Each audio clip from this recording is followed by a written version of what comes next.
Mwatambulwa kumusanza kwesu gwalonko tuzumana na mulwendo lwesu akabuga Tulengwa Twabasikale gabuga kalembwa aba AW chitauka wiki yamana twakali kulanganya Cibalo 3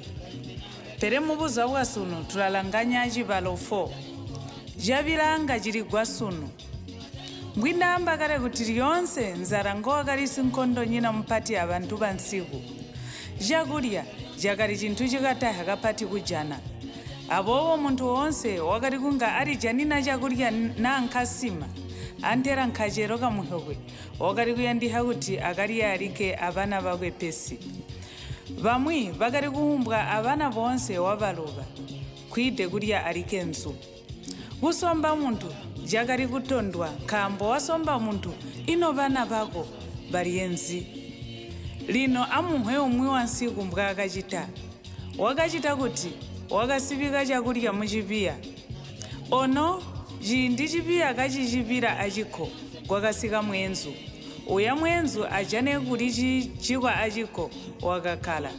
akhale popuya uya mukainthu ulang'anda wakalipirika kuti ulapanyani hachakulya chapo mwenzu nkhapera wakayeya amwimano wakati ino nchite kuti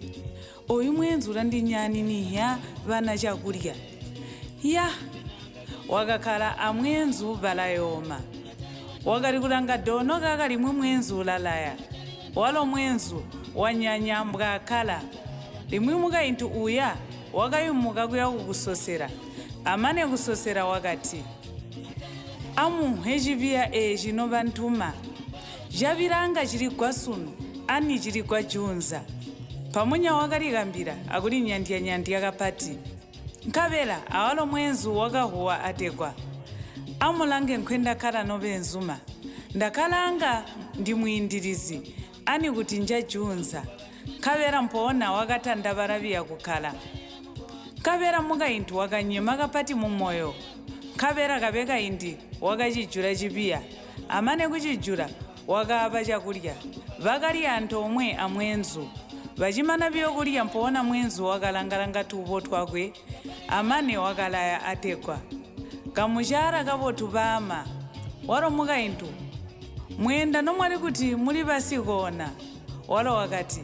iha pama ndenda ndakedebi yokuti nswejiya alimwi yali ndili lehekede nzara kapati ono mwalupama olupama poona wakenda wasiya balang'anda batatongoka mumoyo nonziboya mukamambo atugole mpoonawa atukakuswangana ali muhiki ibola mu Cibalo 5 mbubo